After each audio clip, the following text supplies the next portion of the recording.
Chapter 10. Understanding Strength and Weakness. A Newfound Power. Jin Mu-wan could feel it. The energy inside him was no longer a fleeting sensation.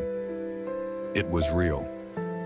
It flowed through his body like a hidden current, strengthening his muscles, sharpening his mind.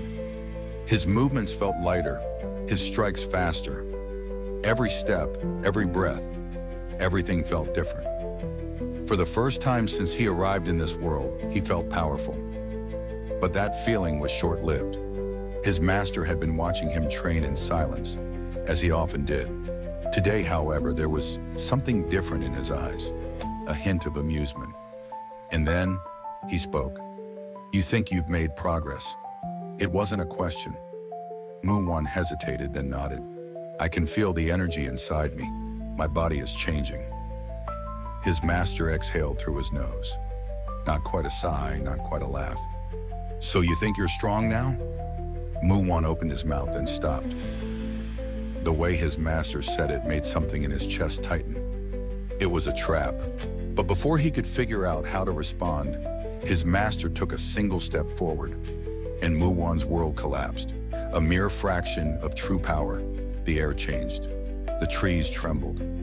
The ground beneath Mu-wan's feet cracked. A force, invisible, suffocating, absolute, descended upon him. His knees buckled. His breath caught in his throat. His body refused to move. His master stood before him, unchanged. He had not raised a hand, had not drawn a weapon. He had only taken one step. Mu-wan gasped for air. What was this? The energy inside him, the power he had been so proud of, felt like a candle against a raging storm. His master's voice cut through the pressure. "You feel it, don't you?" Mu-wan struggled to lift his head.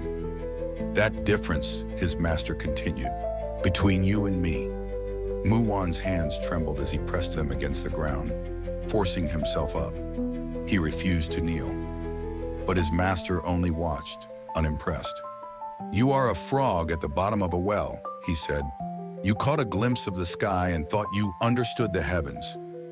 A wave of force slammed into Mu-wan's chest. He flew backward, crashing against a tree. The impact rattled his bones, but he barely felt the pain, because his mind was still reeling from what just happened. His master hadn't touched him. It was just his presence, just his aura, and Mu-wan had been completely powerless, the weight of weakness. His master walked toward him, footsteps slow, deliberate. "The energy inside you," he said, "is nothing." Mu-wan gritted his teeth. Nothing? He had felt it. He had felt faster, stronger. His master flicked his wrist. A gust of wind roared past Mu-wan, slicing through the trees behind him. He turned, his breath hitching. The trees were gone, cut clean in half. A single motion, a casual flick of the wrist. His master had just erased a piece of the world. And Mu-wan had thought he was strong. He clenched his fists. The excitement from his recent progress, the pride he had felt, it now seemed childish. His master's power wasn't something he could reach by simply training a little harder. It was something beyond comprehension. His master looked down at him, expression unreadable. "You understand now." Mu-wan swallowed. His throat was dry. He understood. But that understanding brought with it an unbearable weight. The flame of determination. Mu-wan didn't know how long he sat there. His master had walked away, leaving him alone in the aftermath of that lesson. His mind replayed everything.